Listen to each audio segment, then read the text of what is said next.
Estamos aqui para mais um culto de quarta-feira e vamos, assim como o pastor Cício já adiantou na semana passada, iniciar uma nova série. Uma série que tem como título, deixa eu botar aqui, Confins da Terra. A ideia dessa série é pegar carona aí no nosso mês de missões e falar sobre esse tema que é tão importante, tão caro para nós, né? Missões é a tarefa mais importante da Igreja de Cristo aqui na Terra. Missões não é algo que nós fazemos, mas é algo que nós vivemos diariamente. E quando se fala de missões, existem alguns textos, algumas passagens que não podem faltar, sempre vão ser citadas, às vezes até de maneira repetitiva, mas isso é importante porque a repetição, eu já falei isso aqui algumas vezes, é uma ferramenta didática, né? Então, volta e meia, essas passagens são citadas, porque não tem como falar de missões sem citar essas passagens. E uma dessas é a de Mateus 28, de 16 a 20, né? Que trata da chamada Grande Comissão, também conhecida como o ID de Jesus. E é sobre ela que nós vamos refletir nessa noite. E é dela também que vem o tema da mensagem dessa noite, que é análise da Grande Comissão, né? Então, sem muita demora, vamos fazer a leitura do nosso texto. Diz assim a palavra de Deus, Mateus 28, de 16 a 20, na NVI. Os 11 discípulos partiram para a Galiléia, para o monte que Jesus lhes havia designado. E quando viram Jesus, o adoraram, mas alguns duvidaram. Jesus, aproximando-se, falou-lhes, dizendo: toda autoridade me foi dada no céu e na terra, portanto, vão e façam discípulos de todas as nações, batizando-os em nome do Pai, do Filho e do Espírito Santo, ensinando-os a guardar todas as coisas que tenho ordenado a vocês. E eis que estou convosco todos os dias até o fim dos tempos. Amém? Vamos orar? Pai, nós te agradecemos, Senhor Deus, mais uma vez, pelo privilégio que nós temos de nos reunir como igreja, como corpo de Cristo, para adorar a Ti.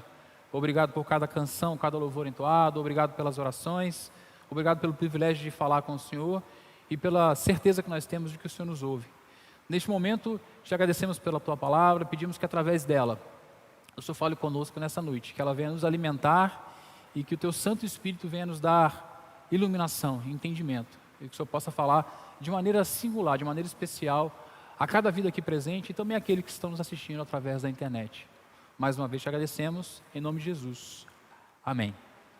Irmãos, esse texto que nós acabamos de ler é com certeza uma das passagens mais conhecidas do Evangelho de Mateus. Isso se não for a mais conhecida. Acho que quando se fala de Mateus, sempre vem, pelo menos comigo, né, essa passagem em mente. E nele, nós temos as últimas palavras de Jesus, pouco antes dele ascender aos céus. Eu acredito que todos aqui vão concordar comigo que quando alguém está de partida, as suas palavras são muito importantes. Se uma pessoa está se despedindo, você presta total atenção no que ela vai falar. Afinal de contas, é uma partida, ela está indo, né? Então, é importante você saber o que ela tem a dizer, o que ela tem a falar. Então, todas as palavras merecem atenção. E as últimas palavras de Jesus aqui foram de instrução, foram de direcionamento. E assim como diz o título da nossa mensagem, fazendo uma análise da Grande Comissão, a primeira coisa que nós percebemos aqui é que o ID, ele é uma ordem. A primeira parte do texto, do verso 19, diz: portanto, vão e façam discípulos de todas as nações, batizando-os em nome do Pai, do Filho e do Espírito Santo. Algumas versões, você vai encontrar o ID, né? Portanto, ide por todo mundo e pregar o Evangelho a toda criatura, né? Então, o ID está no imperativo, portanto é uma ordem, é uma ordenança. E toda ordenança implica em uma ação. Não é opcional, porque se é uma ordem, eu não tenho opção, eu tenho que obedecer.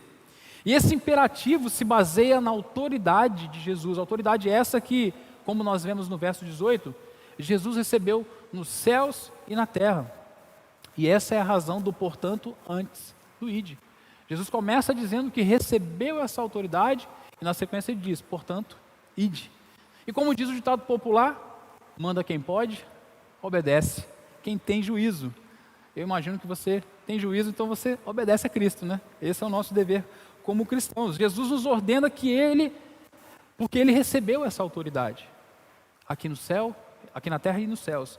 E a nós, como discípulos, cabe então obedecer. O saudoso pastor R.C. Sproul, comentando sobre isso, diz o seguinte: Jesus não está dando uma grande sugestão, mas uma grande comissão. Ou seja, trata-se de uma ordem expressa do Rei dos Reis, o qual possui toda a autoridade no céu e da terra. Nós batistas, de maneira geral, somos conhecidos por conta das nossas campanhas missionárias. Estamos no meio de missões, iniciando o meio de campanhas de missões mundiais.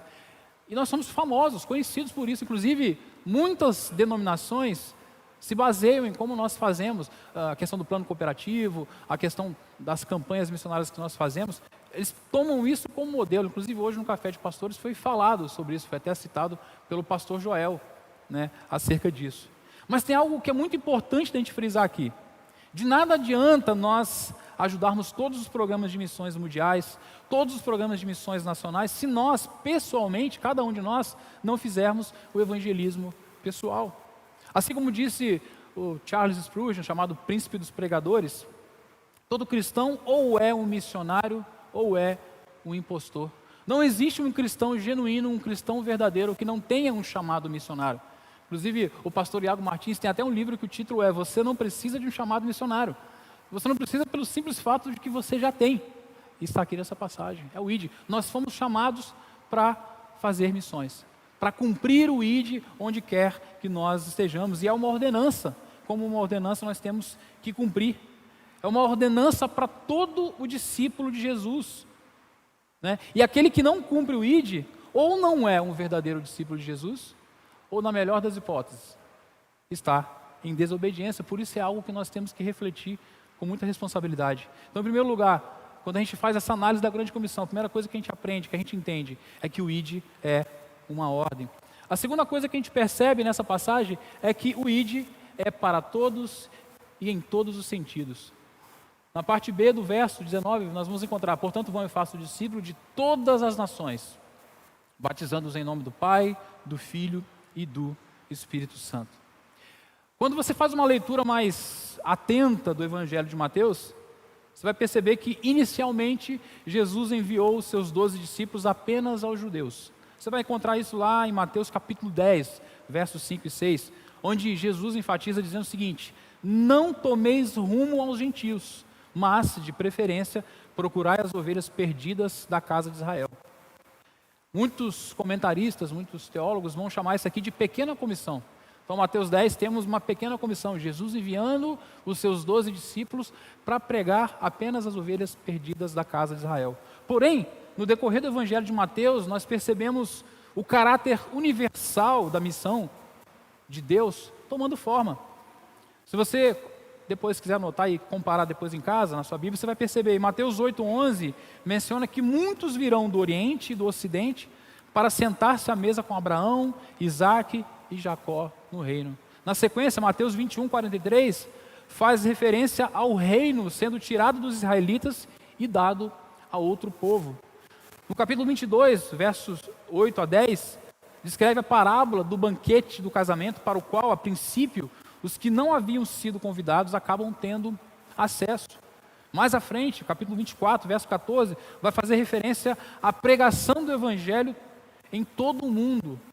No capítulo 26, verso 13, ao fazer referência a uma passagem muito conhecida, a mulher que ungiu a Jesus, diz que aquela história seria contada onde quer que o Evangelho fosse anunciado em todo o mundo. E por fim, Mateus 28 traz então a grande comissão. Ou seja, todas essas passagens registram momentos e situações que serviram de preparação para o que viria em Mateus 28:19. É como se Mateus 28:19 fosse o clímax de tudo que acontece no Evangelho de Mateus, onde a missão passa então a ter um caráter mundial. Apocalipse, no capítulo 5, verso 9, vai confirmar isso, quando diz que Deus, com o sangue de Cristo, comprou homens de toda tribo, língua, povo e nação. Então o Evangelho tem esse caráter universal, é para todos e em todos os sentidos. Isso mostra que o ID é para todos. Todos os que vão e todos os que recebem. Nós é que muitas vezes, erroneamente, costumamos escolher quem deve ir e quem merece ouvir. Escolhemos quem deve ir, por exemplo, quando dizemos que não temos um chamado missionário. Talvez você já disse isso ou ouviu alguém dizer: não, mas eu não tenho um chamado missionário. Eu definitivamente não tenho. Porque geralmente quando a gente pensa em missões, a gente pensa em missões lá na África ou para algum outro país estrangeiro. E é muito comum a gente dar essa desculpa. Então escolhemos quem deve ir quando dizemos que não temos um chamado missionário. E temos que nos conscientizar que nós temos sim. Fazemos missões onde estamos, no nosso lar, no nosso bairro, na nossa escola, no nosso trabalho, na nossa família, onde quer que nós estejamos. Escolhemos quem deve ir quando colocamos a responsabilidade do ID só na igreja. A igreja que tem que fazer eventos, programações que chamem as pessoas. Escolhemos quem deve ir quando colocamos a responsabilidade de cumprir o ID no pastor. Não, mas o pastor recebe para isso.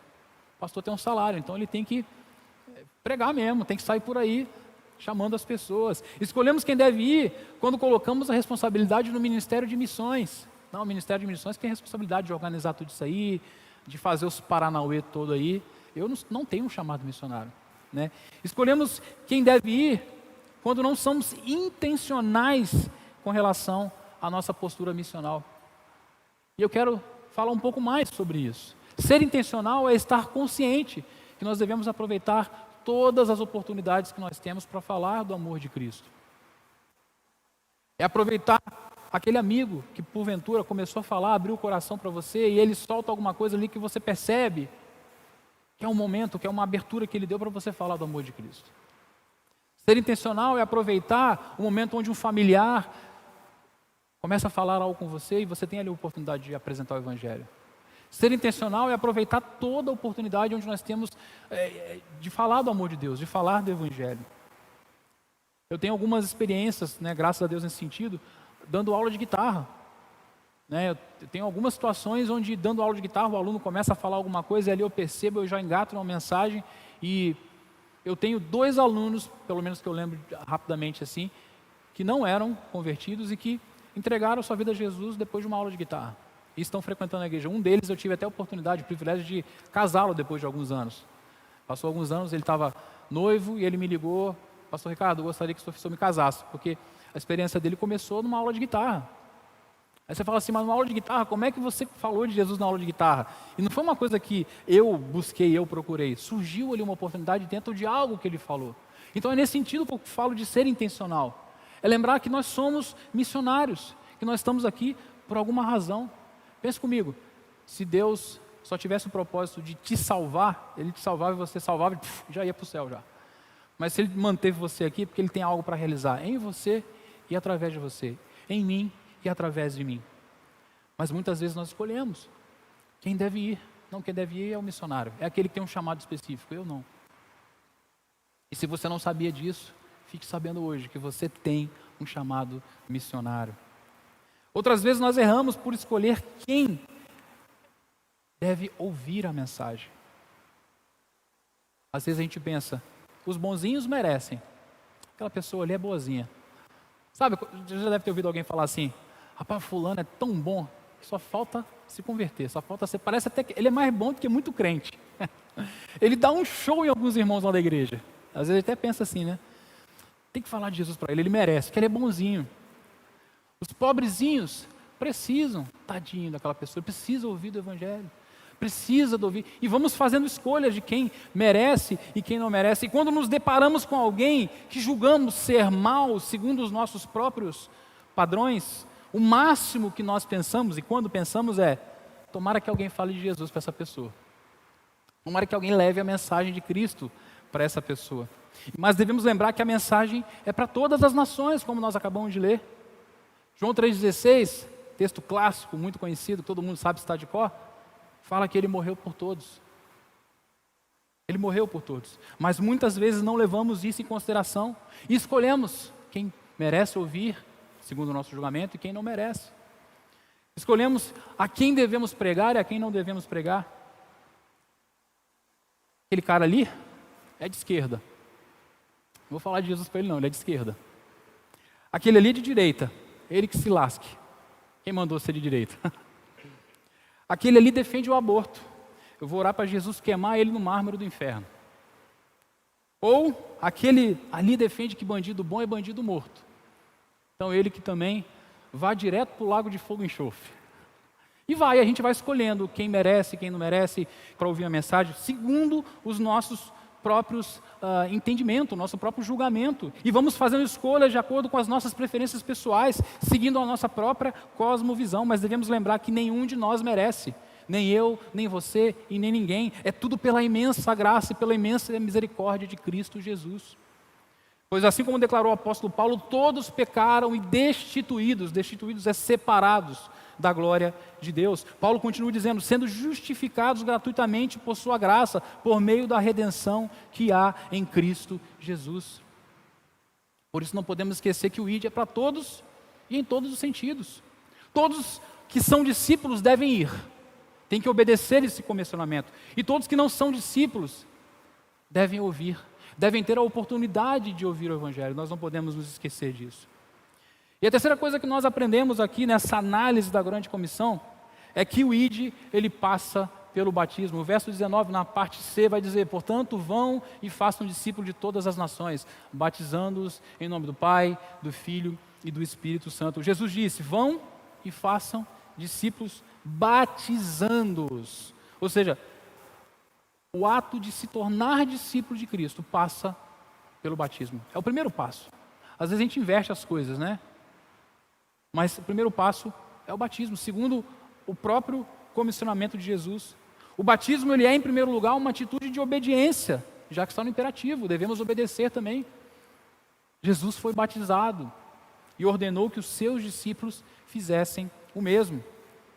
Mas o batismo, em segundo lugar, é também uma confissão pública de fé. Ao ser batizado, eu estou confessando publicamente a minha fé em Cristo Jesus. E não para por aí, o batismo, em terceiro lugar, simboliza morrer para o mundo e ressurgir para Cristo. Ou seja, é uma demonstração externa daquilo que aconteceu em nosso interior. E outro ponto importante de se observar é que ele está envolvido, como eu disse no começo, no processo de fazer discípulos. Jesus disse, vão e façam discípulos de todas as nações, batizando-os. É o próximo passo. Para eu fazer alguém de discípulo, para eu me tornar um discípulo, eu tenho que passar pelo batismo. Ou seja, o processo de se tornar discípulo de Cristo passa, em primeiro lugar, pelo batismo, que representa uma identificação com a morte de Cristo e uma identificação também com a sua ressurreição. E além disso, não podemos deixar de destacar que o batismo deve ser feito em nome do Pai, em nome do Filho e em nome do Espírito Santo, apontando para o relacionamento que o novo convertido passa a ter com a Trindade. Jesus vai falar melhor sobre isso em João capítulo 17. Através de Cristo, através do nosso envolvimento com Cristo, isso nos leva a um relacionamento trinitário. Então isso é um ponto importante também. E por último, a quarta coisa que nós percebemos com o ID é que ele tem uma metodologia definida. O verso 20, na parte A, vai dizer, ensinando-os a guardar todas as coisas que tenho ordenado a vocês. Ou seja, essa metodologia definida fica muito evidente no verso 20, fica muito claro. E aqui nesse pequeno trecho, é um trecho tão pequeno, mas tem 3 implicações importantíssimas que eu quero destacar com os irmãos nessa noite. Em primeiro lugar, ensinar o que Cristo ordenou. Não é ensinar qualquer coisa, mas é o que Ele ordenou. Não é ensinar o que eu acho, não é ensinar a minha preferência teológica, mas é ensinar o que Ele ordenou. O texto fala sobre isso. Em segundo lugar, é ensinar todas as coisas. Jesus fala que nós devemos ensinar todas as coisas que Ele ensinou aos discípulos e que vem sendo passado de geração a geração. Todas as coisas eu não posso escolher. Mas isso aqui não é muito popular não. Isso aqui confronta demais. Isso aqui vai tocar na ferida, isso aqui vai machucar.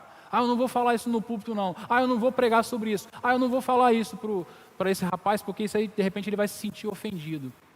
Mas Jesus fala que nós devemos ensinar todas as coisas, não podemos escolher. E em terceiro lugar, fala de ensinar a obedecer.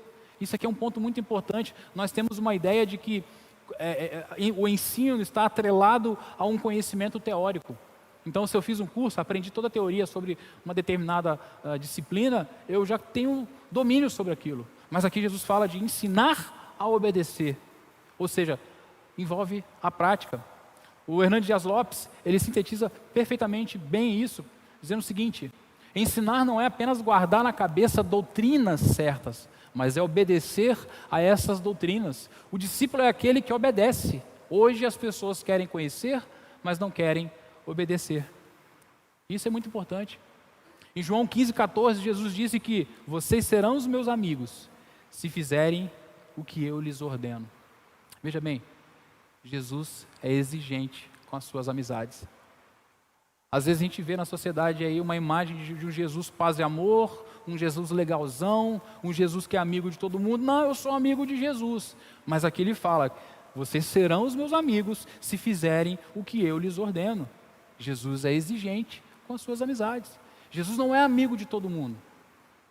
Ele é amigo de quem obedece, de quem guarda os seus ensinos. Por isso que o discipulado passa por uma metodologia definida. Por isso que Jesus fala de ensinar a guardar, e a guardar é exatamente reter. Não é ouvir uma informação, ela entrar por aqui e sair por aqui, não. É reter, é colocar em prática. E no momento da conversão, ninguém entende tudo. Seria tão legal, né? A gente reconheceu ali Jesus como único e suficiente Salvador, aí a gente faz uma atualização, né? Seria legal se fosse assim, via no Wi-Fi do céu, ligado lá, atualizou, aí você vai ter o Ricardo 2.0, porque ele foi atualizado agora, o Gessi 2.0, o Estevão vai embora, né? O Samuel e todo mundo aqui 2.0, uma versão atualizada. Mas não é assim que funciona. No momento da conversão ninguém entende tudo. Cada cristão, segundo a palavra, deve se esforçar para crescer na graça, para crescer no conhecimento da palavra. Isso vai ser durante toda a sua vida. Durante toda a sua vida ele tem que buscar conhecer. Isso só finda quando Cristo vier para buscar a sua igreja. Pedro vai falar isso na sua segunda carta, no capítulo 13, verso 18. Crescei na graça e no conhecimento. E nesse sentido, o discipulado faz toda a diferença em nossas vidas. Através dele, nós temos condições de conhecer a verdade. Eu louvo a Deus por pessoas que lá atrás, no início da minha caminhada, me ajudaram a entender a palavra, me ensinaram. Muitas vezes puxaram a minha orelha, chamaram a minha atenção. Foram instrumentos de Deus para me corrigir, para falar: não, não é assim não.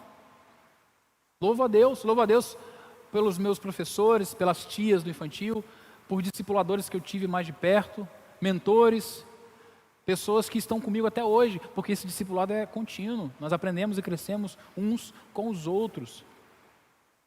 É através do discipulado que nós temos a possibilidade de conhecer a verdade, de colocá-la em prática. Devemos aprender a obedecer para depois estar aptos a ensinar. Hoje nós temos vivido muito problema na igreja, porque muitas pessoas têm até um conhecimento teórico muito bom, mas não aplicam esse conhecimento teórico em suas vidas. Aí inicia o processo de discipulado. Aí até chega a fazer discípulo, mas discípulo de quem? Muitas vezes discípulo dele mesmo, não discípulo de Cristo. Porque o discípulo de Cristo é o imitador dele, segue os mesmos passos. Isso nos ensina que doutrina e obediência não podem andar separados. Nós é que fazemos essas distinções muitas vezes.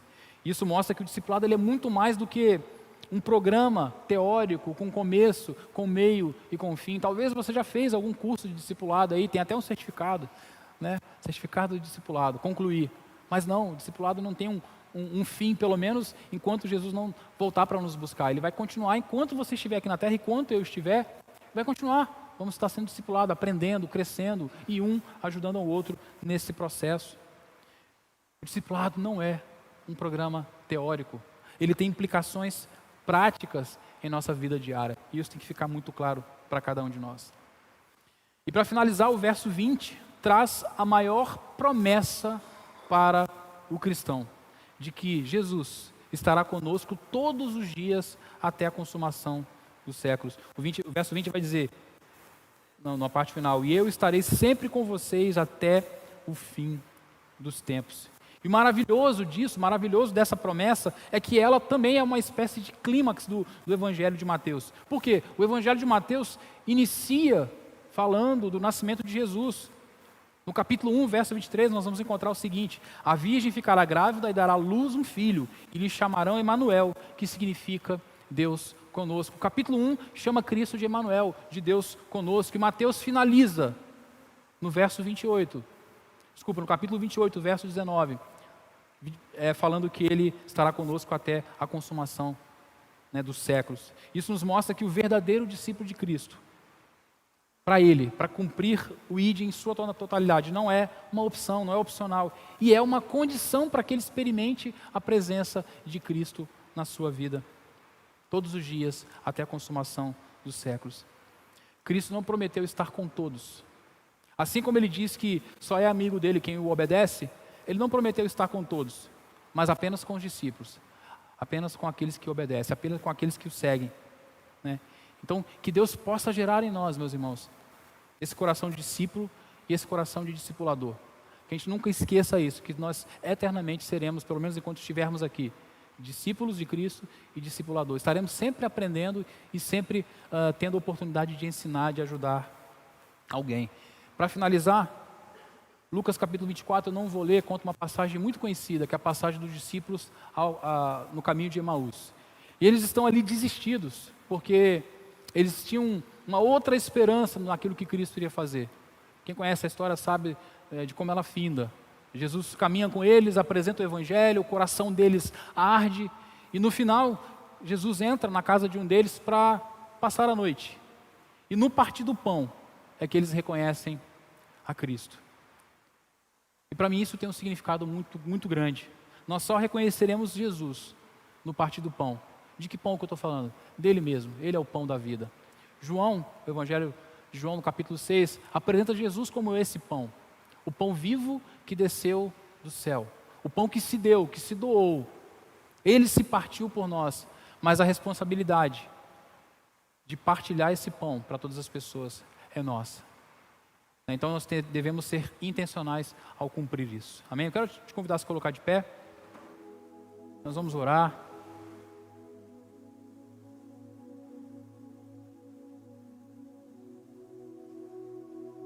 Quero que você feche seus olhos, curva sua fronte aí. Eu quero que você pense sobre isso, sobre tudo que foi falado aqui. Sempre digo que quando nós ouvimos a palavra, nós devemos no final refletir. O que isso tem a ver comigo? O que o Senhor quer falar comigo nessa noite? Eu não sei o que Deus falou contigo. Mas se Deus falou algo, coloque isso diante dele. De repente falta para você ser mais intencional no cumprimento do ID. De repente você sente que não tem cumprido o ID como deveria. Coloque isso diante de Deus. Senhor Deus, Pai querido, nós te damos graças, Senhor Deus, pela Tua palavra ministrada aos nossos corações nessa noite. Obrigado, Deus, porque ela sempre nos ministra, sempre fala, Senhor Deus, conosco. Obrigado porque através do Teu Espírito Santo o Senhor nos chama a atenção, Senhor Deus, de maneira amorosa, sobre um tema tão importante que é o tema de missões. Cria em nós, Senhor Deus, um coração missionário, um coração que é intencional, como foi falado aqui, um coração que busca cada momento, cada oportunidade, falar de Ti, apresentar o Evangelho, levar a palavra àqueles que não Te conhecem, Pai. Que o Teu Espírito Santo nos conduza nesse processo para que a cada dia isso se torne algo natural em nós. Até porque muitas vezes nós não fazemos isso porque passa desapercebido. Mas que em toda situação onde alguém começar a falar algo e ali for uma oportunidade, nós possamos falar de Ti. Assim como disse o apóstolo Paulo ao seu discípulo Timóteo, que nós possamos pregar o Evangelho em tempo e fora de tempo. Nós possamos aproveitar cada momento, cada oportunidade para lançar a semente. E que através disso o Senhor possa fazer, Senhor Deus, a obra no coração de vidas de pessoas. Que pessoas possam ser alcançadas através de nós. Que a Igreja Batista em Araçás possa se tornar cada vez mais uma igreja missional. Uma igreja que ama missões, não só no aspecto teórico, não só no período de campanhas de missões mundiais, de missões nacionais, mas que seja uma igreja que viva missões a cada dia, o ano inteiro, né, e enquanto nós estivermos aqui nessa terra, Deus. Em nome de Jesus. E agora, que a graça soberana de Jesus, que o amor de Deus, nosso Pai, que as doces consolações do Santo Espírito de Deus seja com essa igreja e com toda a igreja de Cristo, hoje e para sempre. Amém.